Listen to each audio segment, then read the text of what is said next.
I want to ask you a question on behalf of anyone that's listening that is up to their eyeballs in debt and is having trouble dreaming and is trying to make ends meet, or maybe it's not even the debt. It's that with 2 kids in college and bills to pay and a mortgage, they're just in those crunch years of just grinding it out.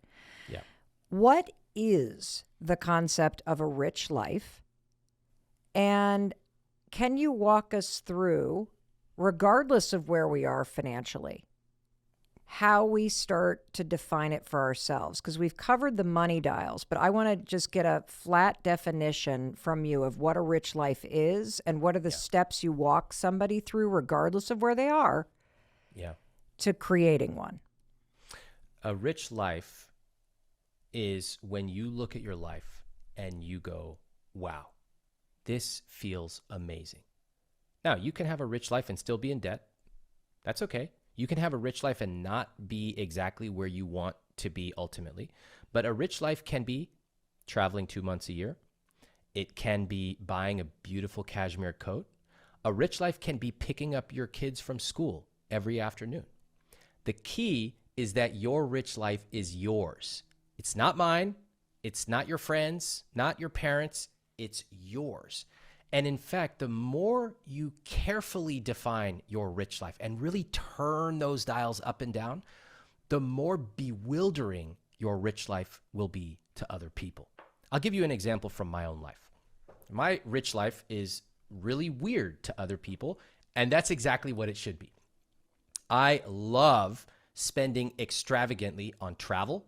I'm a hotel guy. I have a list of hotels in all parts of the world. I know the exact room I want to stay in. Like, I love it. I'm obsessed. That's my thing. I also love clothes. I love them. I spend a lot on it.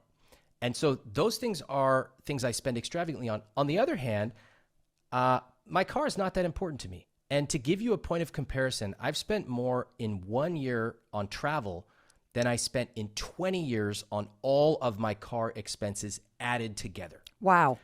So that's crazy. That's bewildering. It makes no sense to somebody listening. And that's exactly how it should be. If you love camping, maybe you turn that dial up. You find a way to have smaller costs for your rent or mortgage. And instead, you're going camping, I don't know, X weeks per year. You've got some place you go that nobody else knows about, some equipment that's amazing. You take friends with you. Amazing. Not my thing. I've got a reader of mine who told me he retired in his 30s with his wife. They travel around the country in an RV. I go, that sounds like hell. Yeah, to too. me. No way. But to them? I love that it's their rich life. Yes.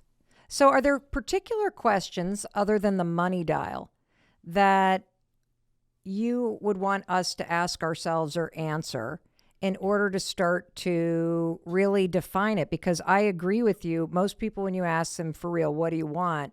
It's like, It's hard. It's a really big question. Yes. So what we can do is we can zoom in and out. Okay. To help people create some context around it. Okay. So, I have this journal, which you can do solo or with your partner. And I'm going to give you a few exercises that are really helpful. Let's start big picture, and then we'll zoom really tight down to day to day. Okay. So this is a fun exercise. I did this one with my wife.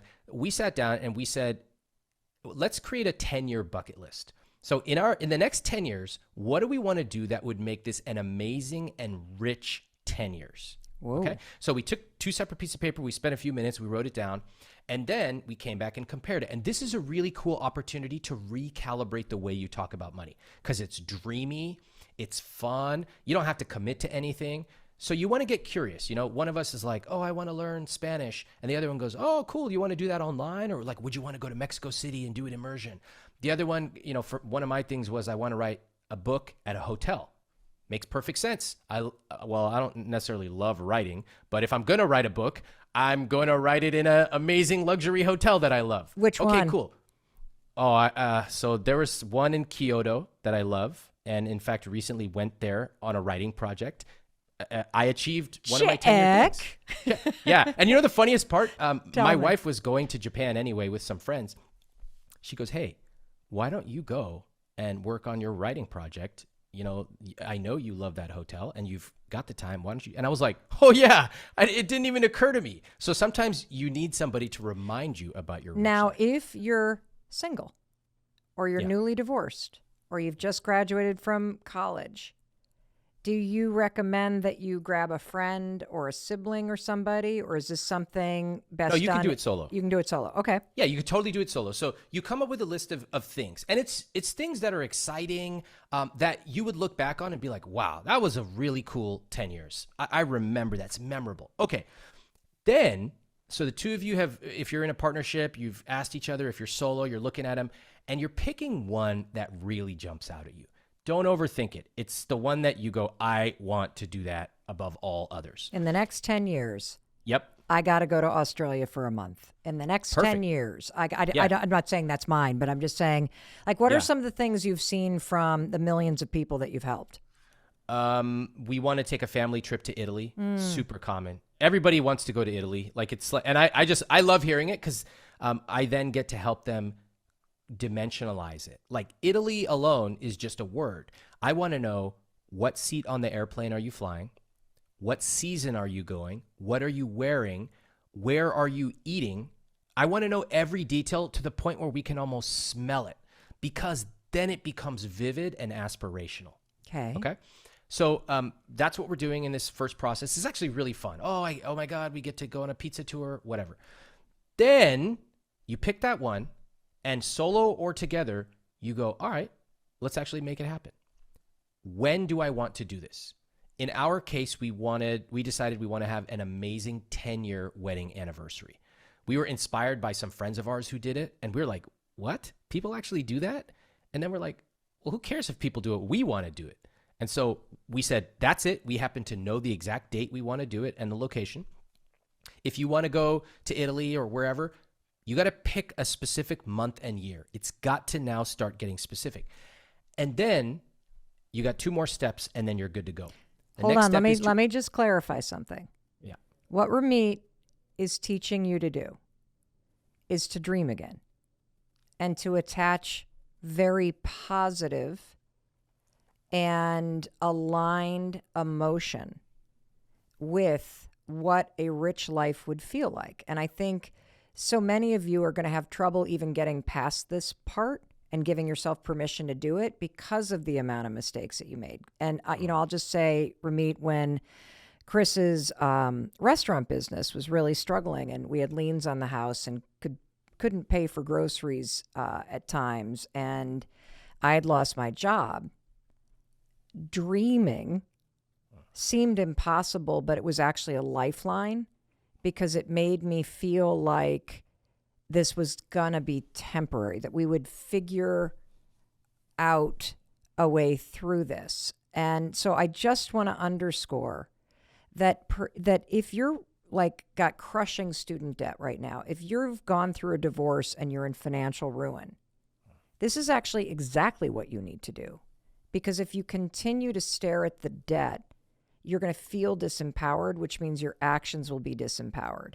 If we can give you a beacon out on the distance to raise your gaze and get you feeling inspired again, something to work toward, that we know based on the research, that's your big why when it comes to a goal. And so I love what you're doing here because it's the exact opposite of what a financial advisor would tell you, which is you'd sit down, you'd go through the numbers, you'd feel like an imbecile. You'd basically get somebody politely telling you you're fucked and you shouldn't buy coffee out and you shouldn't enjoy yourself until you get your debt under control and you pay this off. And that can come. But let's first get the conversation fun and exciting again, because when you're in that kind of mood, you're going to be more motivated to do the tedious bullshit that any financial advisor can tell you, correct? Correct, 100%. And thank you for slowing us down and really providing the context behind why we are doing it this way. I don't want us to shrink our world to a spreadsheet. That's not going to help you. That's not going to help anybody. Instead, what I want to do is expand our vision, even if it feels impossible to dream, and to say, look, just in this moment, on this piece of paper, let's dream for a second. And it's having a conversation with yourself or your partner and saying, we may not be able to even see how we can get there today. But we've got time. And if we put the intention behind it and we marshal our resources, I think we can do this. Yeah, that's beautiful. Okay. Absolutely beautiful. So you've got one powerful vision of what you want to accomplish in the next 10 years. I say powerful because it's not like eating at a restaurant. That's not powerful enough. I had a guy once tell me his rich life is coffee. And I just sat there and then I said, that's boring. I just told him point blank and he was shocked. Oh, somebody's telling me my rich life is boring. I was like, yeah, that's boring. You can't just say coffee. Like this guy had a lot of money. I go, okay, if you love coffee, then tell me you want to go to Guatemala and take a behind the scenes tour of a farm. Tell me you want to go to the national barista competition and bring somebody. Tell me something beyond I want to order an extra Dunkin' Donuts coffee shipped to my house. No, that's not acceptable. So sometimes I have to challenge people to think bigger. You got something big. It could be skydiving. It could be a trip, whatever. All right. You know the date. Okay. Specifically the so month. So in the next 10 years, you got to pick a date, the month and the year. Yep. You got to be specific. Then this is the hardest part, but it should take no more than 5 minutes. Okay. Approximate the cost. So if you're going to Italy, people, they start to freak out because I just freaked out. Yeah. It's like we revert back to 7th grade math and we're like, oh, got to do the quadratic equation and get it perfect. I go, listen, you don't need any decimal points. Okay. In fact, you could approximate on the back of a napkin. How much is a flight going to cost approximately? Add 15% because you forgot about tax and all that stuff. What's a hotel going to cost? I don't know. Google hotel, Italy, Rome, whatever. Okay, let's double the price because maybe we want to stay at a nice hotel. All right, fine. That's the level that we're talking about here. Okay. And if you have two different, like my wife and I had two completely different numbers. Mine was way bigger. And my rule is if you got two numbers, go with the bigger one. Got it. Okay. Go with the bigger one. And so now you've got a beautiful vision. You've got a month and year. You've got the approximate amount it's going to cost.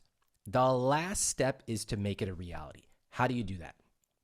Let's say that it's 10 years away. It's going to cost $10,000. I'm just making it up. Mm-hmm. That means you need to be saving $1,000 a year or roughly, $100 a month. Okay. Roughly.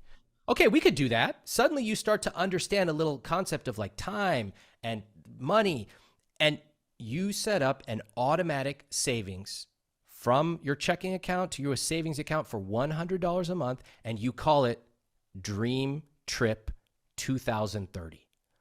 Boom. Every month that you are talking about money in what I call a Rich Life Review, it's like a video game. You see, we're getting 3% closer, and that is a joy. I love this. And I know that is that what you call a conscious spending plan? Conscious spending plan's a little different, okay. But it would incorporate that, yes. Okay.